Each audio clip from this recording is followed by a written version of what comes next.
एक बहुत बहादुर, नेक, सखी और नर्म दिल बादशाह था। वो अपनी मलिका सोफिया और शहजादी इशा के साथ रहता था। बादशाह को अपनी आवाम से बहुत मोहब्बत थी। वो हमेशा सबके साथ इंसाफ करता, खुद बाजार जाता और तमाम अशिया की कीमतें खुद मालूम करता, ताकि अंदाजा हो सके कि कोई दुकानदार किसी चीज को महंगे दाम तो नहीं बेच रहा। इसके इलाके के लोग ईमानदार थे और खुशहाल जिंदगी गुजार रहे थे, क्योंकि बादशाह अपनी आवाम का बहुत ख्याल रखता था। इसलिए आवाम भी अपने बादशाह से बहुत प्यार करती थी। जहाँ बादशाह बहुत रहम दिल और सखी था, वही वो बेईमान और धोखेबाज लोगों के साथ बहुत सख्ती से पेश आता था और उनको सख्त से सख्त सजा देता। यही वजह थी कि लोग इसके कहर से बहुत डरते थे और कोई भी बेईमानी करने का नहीं सोचता था। बादशाह अक्सर औकात अपनी मलिका सोफिया और शहजादी इशा के साथ तफरीह के लिए निकलता तो लोगों के लिए अपने खजाने लौटाते जाता, जिससे गरीब लोगों की मुश्किलात दूर हो जाती थी। हर महीने बादशाह अपने महल में दरबार लगाता, जिसमें दूर दराज से लोग आते और अपनी मुश्किलात और शिकायत बादशाह को बताते, जिस पर वो उनकी मुश्किलात को हल करता और उनके सवालात का भी हल निकालता। बादशाह की सखावत के चर्चे पूरी दुनिया में मशहूर थे। पास के गांव में बशीर नाम का एक कमियार रहता था, जो कि बहुत गरीब इंसान था और उसके पास खाना खाने के भी पैसे नहीं थे। वो परेशान हालत में चला जा रहा था कि इसे इसका एक दोस्त मिला। इसके दोस्त ने परेशानी का सबब पूछा तो बशीर ने कहा, भाई क्या बताओ, हालात बहुत खराब हो गए हैं। घर में खाने को भी कुछ नहीं बचा और न ही काम धंधा चल रहा, बस इसी वजह से परेशान हूँ। इस पर बशीर का दोस्त इसे कहता है, पास के इलाका का बादशाह बहुत सखी और नेक दिल है। वो गरीब लोगों की बहुत मदद करता है और कल ही वो अपना दरबार लगाने वाला है, तो तुम इधर चले जाओ, वो तुम्हारी मदद जरूर करेगा। इस पर बशीर अपने दोस्त को कहता है, भाई तुम्हारी बहुत मेहरबानी, तुमने मेरी बहुत बड़ी मुश्किल हल कर दी। मैं कल ही जाता हूँ और बादशाह से अपनी गरीबी को दूर करने की दरख्वास्त करता हूँ।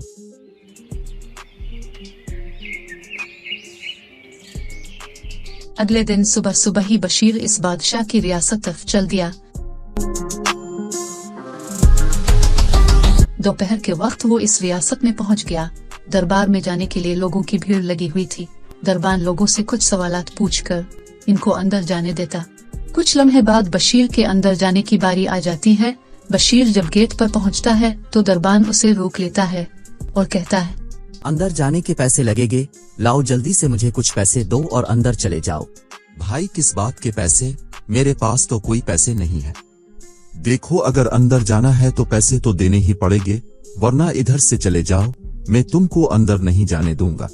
भाई तुम्हें अल्लाह का वास्ता है, मुझे अंदर जाने दो, मेरे पास तुमको देने के लिए कुछ नहीं है। मैं बहुत गरीब इंसान हूँ, मेरे पास खाना खाने के भी पैसे नहीं हैं और मैं बहुत मुश्किल से यहाँ पहुँचा हूँ। अच्छा अगर तुम्हारे पास पैसे नहीं है तो एक काम करो, जब तुम बादशाह के पास जाओ तो बादशाह तुम्हें जितना सोना दे तुम उससे ज्यादा सोना मांगना और फिर जितना भी सोना तुमको मिलेगा इसमें आधा सोना तुम मुझे दोगे। अगर तुमको ये शर्त मंजूर है तो मैं तुमको अंदर जाने दूंगा। ठीक है भाई, मैं तुमको आधा हिस्सा दे दूंगा, क्योंकि मेरे पास और कोई रास्ता भी नहीं, इसलिए मैं तुम्हारी शर्त मानने को तैयार हूँ। अब वो दरबान बशीर को अंदर जाने देता है। बशीर बादशाह की बारगाह में पहुंच जाता है और देखता है कि सभी लोग बादशाह को अपनी मजबूरी बताते हैं और बादशाह उनकी मदद करता है और उनको बहुत सारा सोना और पैसे देता है। कुछ देर बाद बशीर बादशाह सामने हाजिर होता है और बादशाह से कहता है, बादशाह सलामत, मैं पास के गांव से आया हूँ और बहुत गरीब इंसान हूँ। गुजर बसर बहुत मुश्किल से होता है। आपके बारे में बहुत सुना के आप बहुत सखी इंसान हैं और गरीबों की मदद करते हैं। मुझे भी आपकी मदद की जरूरत है ताकि मैं अपना गुजर बसर कर सकूं।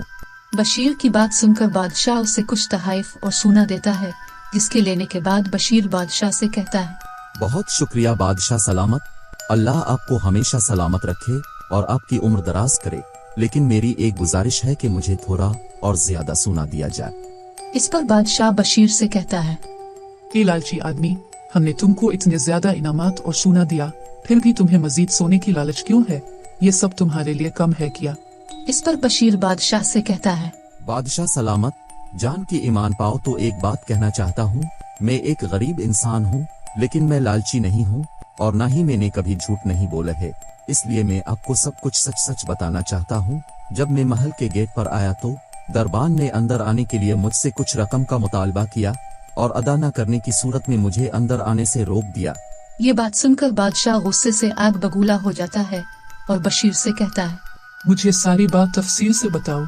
मेरी हुकूमत कोई भी इंसान धोखेबाजी करेगा तो मैं उसको सख्त से सख्त सजा दूंगा, और अगर तुमने मुझसे कुछ छुपाया तो मैं तुम्हें भी कैद कर दूंगा। बादशाह सलामत, मेरे पास दरबान को देने के लिए पैसे नहीं थे, तो फिर दरबान ने मुझे कहा कि बादशाह से ज्यादा सोने की गुजारिश करना, और जब तुम्हें सोना मिल जाए तो इसमें से आधा हिस्सा मेरा होगा। मेरे पास पैसे नहीं थे, इसलिए मुझे इसकी ये बात माननी पड़ी। इसके अलावा मैं क्या कर सकता था? मेरे पास कोई और रास्ता नहीं था। इस दरबान को फौरन मेरे सामने पेश किया जाए। दरबान को पकड़कर बादशाह के सामने पेश किया गया तो बादशाह ने इससे कहा, ये आदमी तुम्हारी बहुत तारीफें कर रहा है कि तुम अपनी जिम्मेदारी बहुत अच्छे तरीके से निभा रहे हो, और ये आदमी कह रहा है कि इसको मिलने वाले इनाम का आधा हिस्सा तुम्हें दिया जाए, लेकिन मैं इतना खुश हूँ कि मैं तुमको इसका पूरा हिस्सा दूंगा। यह सुनकर दरबान बहुत खुश हो जाता है और बादशाह का शुक्रिया अदा करता है, जिस पर बादशाह कहता है, क्या तुम जानना नहीं चाहोगे कि मैंने इस आदमी को क्या इनाम दिया है? मैंने इस आदमी को 50 कूड़े मारने का हुक्म दिया है, और अब ये कूड़े तुमको मारे जाएंगे।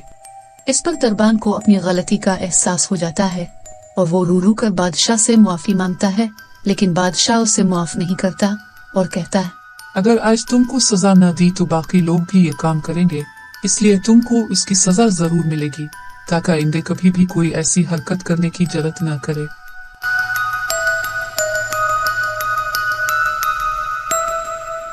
बादशाह के हुक्म पर इस दरबान को कूड़े मारे जाते हैं, जिसको देखकर सभी लोग डर जाते हैं और दिल में पक्का इरादा करते हैं कि वो कभी भी गलत काम नहीं करेंगे और कभी भी किसी के साथ धोखाधड़ी नहीं करेंगे।